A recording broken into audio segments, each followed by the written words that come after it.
Hello students, आज आपण 7.3 चं सेकंड जे उदाहरण आहे ते बघूया. पहा आता काय ते खाली दिलेले बिंदू एक रेषीय असतील तर प्रत्येकातील के ची किंमत शोधा. जर बिंदू एक रेषीय असतील तर आपल्याला नेहमी असं लिहावं लागतं त्रिकोण एबीसी चे क्षेत्रफळ बरोबर 0. तर पहिलं आणि दुसरं असे दोन गणित दिले, दोघी सेम आहे. आपण त्यापैकी कोणतेही एक गणित करू. बघा आता कशा पद्धतीने. पहिलं गणित आता a बरोबर 7, -2 काय बनेल तो x1, y1. b बरोबर 5, 1 बरोबर x2, y2. c बरोबर 3, k बरोबर x3, y3. आता जर हे बिंदू एक रेषीय असतील तर जर बिंदू एक रेषीय असतील तर त्रिकोण एबीसी चे क्षेत्रफळ बरोबर काय येईल तर 0. आता त्रिकोण एबीसी चे क्षेत्रफळ सर्वप्रथम आपण काय लिहू, त्याचं सूत्र लिहू आणि त्यानंतर आपण त्यामध्ये किमती ठेवू. आता सूत्र काय याचं तर 1/2 मॉड्युलस x1 कंसात y2 - y3 प्लस x2 कंसात y3 - y1 प्लस x3 कंसात y1 - y2 ब्रॅकेट कंप्लीट आणि मानांक बरोबर 0. म्हणजेच काय मिळेल आपल्याला 1/2. आता x1 म्हणजे काय 7, y2 - y3 म्हणजे 1 - k प्लस x2 म्हणजे काय तर 5, y3 - y म्हणजे k -2 k -2 प्लस x3 म्हणजे काय तर 3 आणि -2 - 1 मानांक कंप्लीट इक्वल टू 0. म्हणजे 1/2 मानांक मध्ये यांचा गुणाकार आपण केला तर 7 - 7k आपल्याला मिळेल. बघा 7 गुणिले 1 7 आणि मायनसचं मायनस चिन्ह आणि 7 गुणिले k 7k प्लस आता आधी हे आपण सोडून घेऊ त्यानंतर आपण गुणाकार करू. प्लस 5 कंसात काय k प्लस 2 प्लस 3 कंसात काय -3 बरोबर 0 कारण -2 आणि -1 काय होती तर -3 होती. म्हणजेच हा 2 जर आपण इकडे नेला तर आपण नंतर नेऊ. आता आधी सोडवून घेऊ. 7 - 7k प्लस 5k 5 2 are 10 -9 आणि जो काही मानांक आहे त्याला आपण कंप्लीट करू. आता हा 2 तिकडे नेला तर मानांक मध्ये 7 - 7k समजा आपण यांची बेरीज वजाबाकी केली तर आपल्याला काय मिळेल बघा 7 अधिक 10 किती मिळतील 17. किती मिळतील 17 -9 आणि -7k प्लस 5k तर काय -2k कशात तर मानांक मध्ये. बघा कशात येतील मानांक मध्ये बरोबर 0 गुणिले 2. परत एकदा लक्ष द्या आपण काय केलं 7 अधिक 10 17 -9 जसा तसा लिहिला आणि -7k प्लस 5k दोघांकडे k म्हणून आपण त्यांची वजाबाकी केली कारण विरुद्ध चिन्ह होते मग आपल्याला मिळालं -2k. मग 17 - 9 म्हणजे आपल्याला किती मिळाले 8 -2k बरोबर किती मिळालं तर 0. म्हणजेच 0 बरोबर ±8 -2k.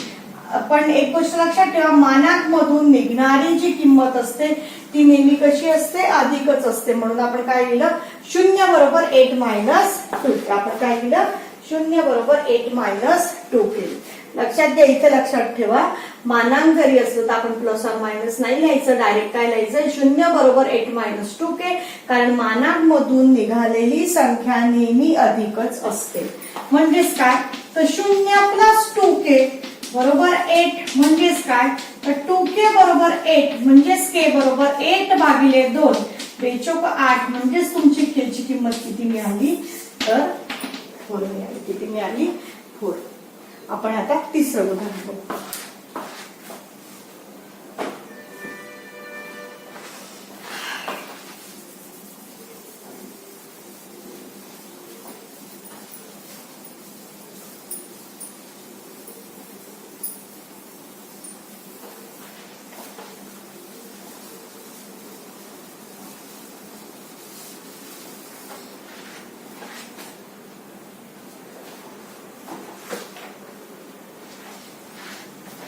लांबीसह ज्याचे शिरोबिंदू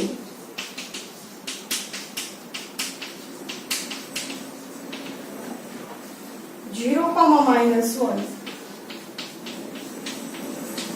2, 1 आणि 0, 3 आणि 0, 3 असतील अशा त्रिकोणाच्या बाजूंच्या अशा त्रिकोणाच्या बाजूंच्या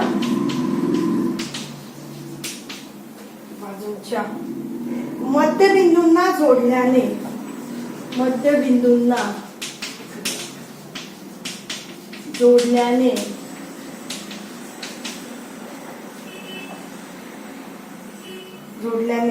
रचणाऱ्या त्रिकोणाचे क्षेत्रफळ शोधा. रचणाऱ्या त्रिकोणाचे क्षेत्रफळ शोधा. रचणाऱ्या त्रिकोणाचे क्षेत्रफळ शोधा. या त्रिकोणाचे क्षेत्रफळ आणि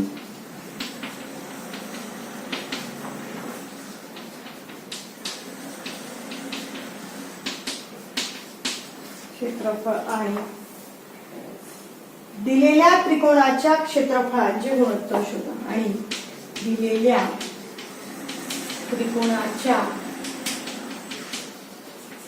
क्षेत्रफळांचे गुणोत्तर शोधा. परत एकदा चेक करा. निर्देशांक 0, -1, 2, 1 आणि 0, 2. आता पहा, सर्वप्रथम गणित वाचा. काय? ज्याचे शिरोबिंदू 0, -1, 2, 1 आणि 0, 3 असतील अशा त्रिकोणाच्या बाजूंच्या मध्यबिंदूंना जोडल्याने रचणाऱ्या त्रिकोणाचे क्षेत्रफळ शोधा. आता सर्वप्रथम आपण काय काढू? आकृती काढू. आता पहा, समजा आपण याला A म्हटलं, याला B म्हटलं, याला C म्हटलं. A म्हणजे आपल्याला मिळालाय 0, -1, B दिलाय 2, 1 आणि C दिलाय 0, 3. आता याच्या मध्यबिंदू समजा आपण असं घेतलं, मध्यबिंदू D, E, A. आता हे जे आपण AB चा मध्यबिंदू D घेतला, BC चा मध्यबिंदू E घेतला आणि AC चा मध्यबिंदू F घेतला, परंतु आपल्याला DEF चे निर्देशांक माहित नाही.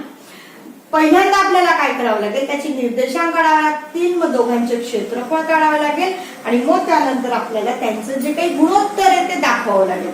आता पहा कशा पद्धतीने DEF चे निर्देशांक निघतील. बघा, सर्वप्रथम D हा AB चा मध्यबिंदू आहे. तर D हा AB चा मध्यबिंदू आहे, म्हणजेच D बरोबर तुम्हाला आधी एकदा सूत्र लिहून घ्या. x1 + x2/2, y1 + y2/, म्हणजेच D बरोबर 0 + 2/2, -1 + 1/2, म्हणजेच आपल्याला मिळालं 2/2, 0/2, म्हणजेच आपल्याला मिळालं 1, 0. पहिला निर्देशांक काय मिळाला आपल्याला? B1, 0. त्यानंतर E हा कोणाचा मध्यबिंदू आहे? E हा BC चा मध्यबिंदू आहे, म्हणजेच E बरोबर BC. BC म्हणजेच काय? तर 2 + 0/2, 2 + 0/2, 1 + 3/2, म्हणजेच काय मिळालं? 2/2, 4/2, म्हणजे बे 1 बे 2 4, म्हणजेच आपल्याला E चे निर्देशांक काय मिळाले? 1, 2 मिळाले. काय मिळाले? 1, 2. मग F हा AC चा मध्यबिंदू आहे. F हा AC चा मध्यबिंदू आहे. मग एक म्हणजेच आपल्याला काय मिळाला बघा, 0 + 0 भागिले 2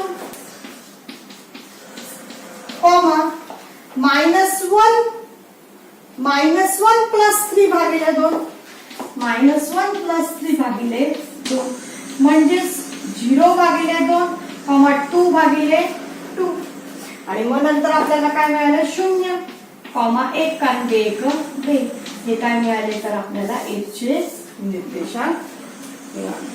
मग आता f चे निर्देशांक मिळाले, d चे मिळाले, e चे मिळाले. मग यावर तुम्ही आरामात त्रिकोण एबीसी चे क्षेत्रफळ देखील काढू शकतात, त्रिकोण डीईएफ चे क्षेत्रफळ काढू शकतात आणि त्यानंतर त्रिकोण डीईएफ चे क्षेत्रफळ भागिले त्रिकोण एबीसी चे क्षेत्रफळ केल्यावर तुम्हाला जे काही आपलं फायनल आन्सर आहे ते मिळेल. बघा कशा पद्धतीने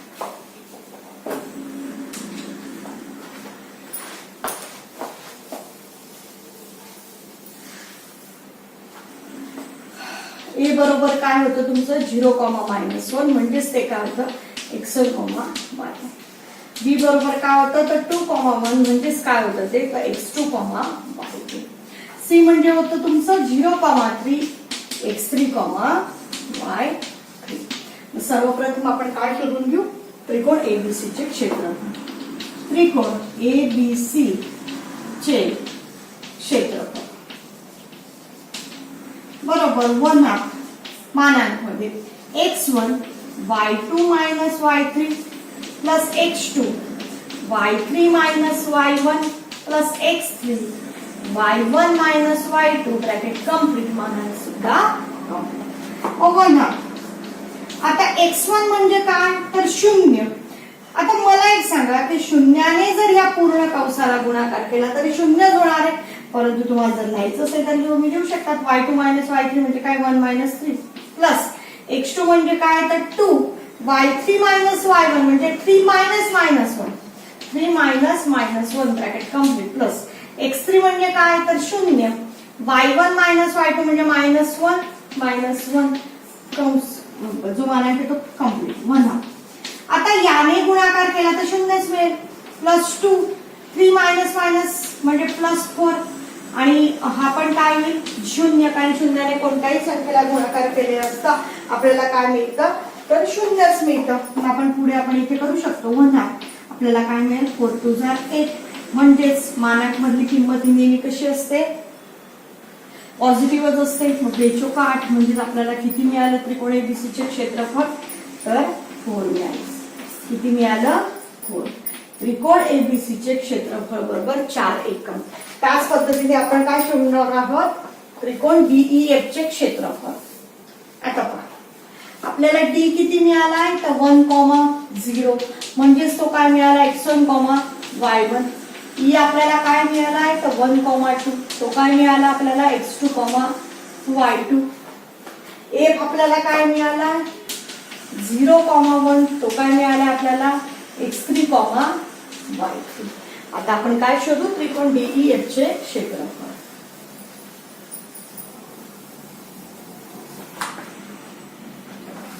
त्रिकोण डीईएफ चे क्षेत्रफळ 1/2 मानांकमध्ये x1 कंसात y2 मायनस y3. सर्वप्रथम केव्हाही आधी सूत्र लिहायचं आणि नंतर त्यामध्ये किंमत टाकायची जेणेकरून आपलं आन्सर कधीही चुकत नाही. y3 minus y1 plus x3 y1 minus y2 bracket complete आणि मानांक देखील कंप्लीट. मग बघा 1/2 x1 म्हणजे काय 1 y2 मायनस y3 म्हणजे 2 मायनस 1 प्लस x2 म्हणजे काय तर 1 y3 मायनस y1 म्हणजे 1 मायनस 0 प्लस x3 म्हणजे काय तर 0 y1 मायनस y2 म्हणजे 0 मायनस 2. मग बघा आता 1/2 इथे येईल 1 इथे येईल प्लस 1 कारण 2 मायनस 1 पण 1च होईल. मग 1 × 1 1 इथे पण 1 मायनस 0 1 येईल. मग 1 × 1 1 आणि 0 ने इथे गुणाकार केला म्हणजे काय येईल उत्तर 0च येईल. म्हणजेच काय मिळालं आपल्याला 1/2 2 म्हणजे 2 भागिले 2 म्हणजे आपल्याला इथे काय मिळालं 1 एकम म्हणजे त्रिकोण DEF चे क्षेत्रफळ आपल्याला काय मिळालं 1 एकम. मग आता याचं गुणोत्तर कसं आहे त्रिकोण DEF चे क्षेत्रफळ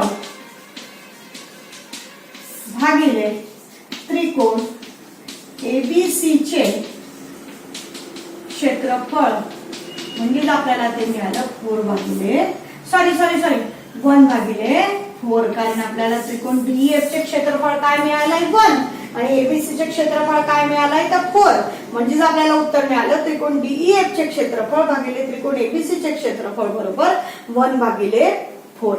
या पद्धतीने हे उदाहरण सोडवायचं. आता आपण यापुढे उदाहरण सोडवू.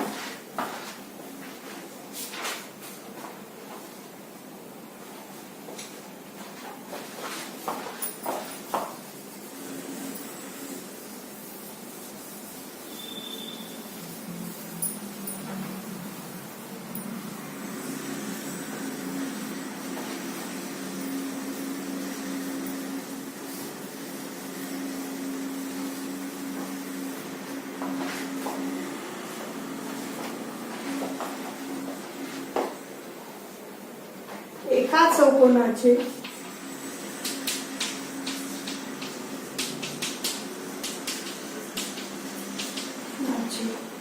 क्रमिक शिरोबिंदू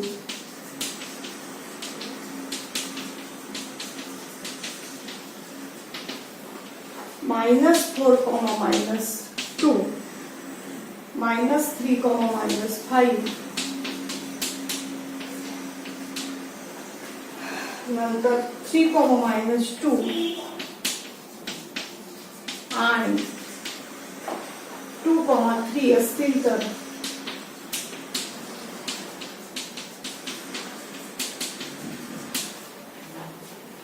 त्याचे क्षेत्रफळ शोधा.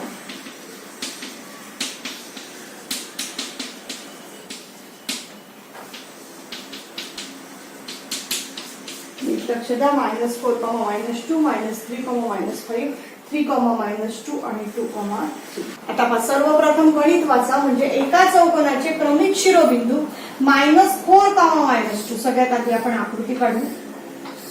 त्याला नाव देऊ A B C D. हे काय तर -4, -2.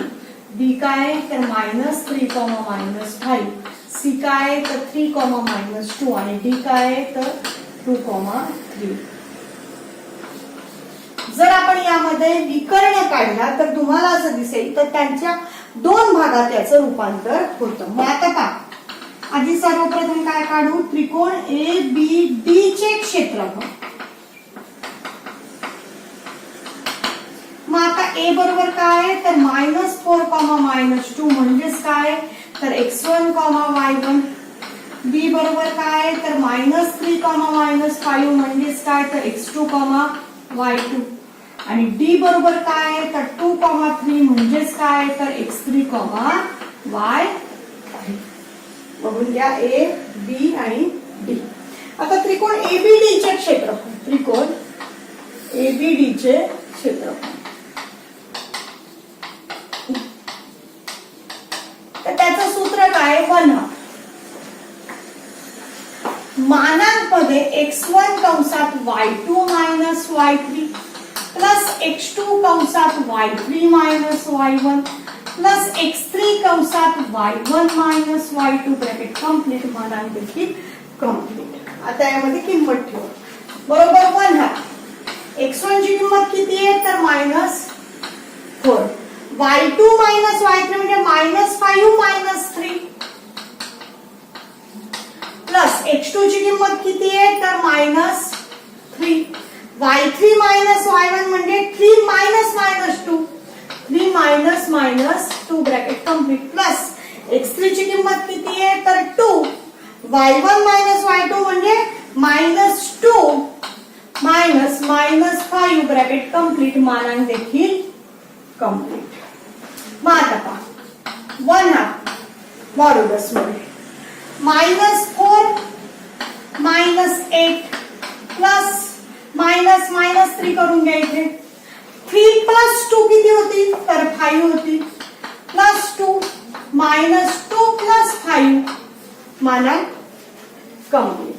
आता पहा 1/2 मायनस मायनस प्लस 8 चौक 32 वजा 5 त्रिक 15 अधिक 2 गुणिले 3 म्हणजे किती झाले 6 कारण 2 आणि मायनस 2 अधिक 5 म्हणजे 3 म्हणजे 3 गुणिले 2 6 म्हणजे 1/2 किती येतील 38 मायनस 15 म्हणजे आपल्याला 1/2 8तून 5 गेले 3 3तून 1 गेला 2 म्हणजे किती मिळाले 23/2 हे काय मिळालं आपल्याला एका याचं जे काही क्षेत्रफळ आहे ते आपल्याला काय मिळालं 23/2 म्हणजे त्रिकोण एबीडी चे क्षेत्रफळ आपल्याला मिळालं त्रिकोण एबीडी चे क्षेत्रफळ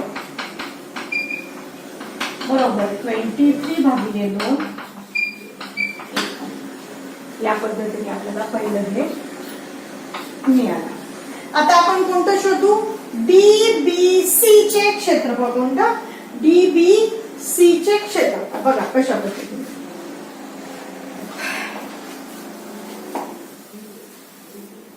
त्रिकोण बीडीसी चे क्षेत्रफळ बघा बी डी आणि सी मग आता बी बरोबर काय निर्देशांक -3 - 5 काय झाले x1, y1 डी चे निर्देशांक काय 2, 3 काय झाले x2, y2 सी चे निर्देशांक 3, -2 काय झाले हे x3, y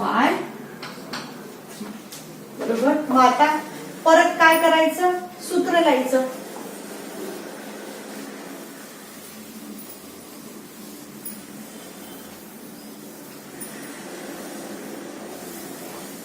कोणाचं सूत्र तर बीडीसी चे क्षेत्रफळ कशाचे क्षेत्रफळ बीडीसी चे क्षेत्रफळ आपण सूत्र लिहून घेतलं 1/2 x1 ची किंमत किती आहे -3 कंसात y2 - y3 म्हणजे 3 - 2 कंस कंप्लीट प्लस x2 ची किंमत किती आहे तर 2 y3 - y1 म्हणजे -2 - 5 प्लस x3 म्हणजे किती आहे तर 3 y1 - y2 म्हणजे काय -5 - 3 कंस कंप्लीट आणि मॉड्युलस देखील कंप्लीट पा y1 - y2 म्हणजे -5 - 3 म्हणजेच 1/2 मॉड्युलस मध्ये -3 3 + 2 म्हणजे किती होतील 5 + 2 -2 + 5 म्हणजे किती होतील +3 आणि +3 - 5 - 3 म्हणजे -8 म्हणजेच 1/2 मॉड्युलस मध्ये -15 + 6 -24 म्हणजेच 1/2 -5 आणि 4 9 2 आणि 3 45 प्लस किती होतील 6 म्हणजेच 1/2 काय होतील इथे -33 आणि मानांक मधून निघणारी किंमत ही नेहमी कशी असते अधिक म्हणून 33/2 हे काय झालं तर एकम झालं. मग त्रिकोण बीडीसी चे क्षेत्रफळ बरोबर 33/2 किती मिळालं 33/2 आता सगळ्यांची बेरीज केली तर आपल्याला उत्तर मिळेल. आता चौकोन एबीसीडी चे क्षेत्रफळ बरोबर त्रिकोण एबीडी चे क्षेत्रफळ त्रिकोण एबीडी चे क्षेत्रफळ अधिक त्रिकोण बीडीसी चे क्षेत्रफळ अधिक त्रिकोण बीडीसी चे क्षेत्रफळ पहा आपलं जे पहिलं आलं होतं ते त्रिकोण एबीडी चे क्षेत्रफळ आपल्याला काय मिळालं होतं 23/2 मिळालं होतं.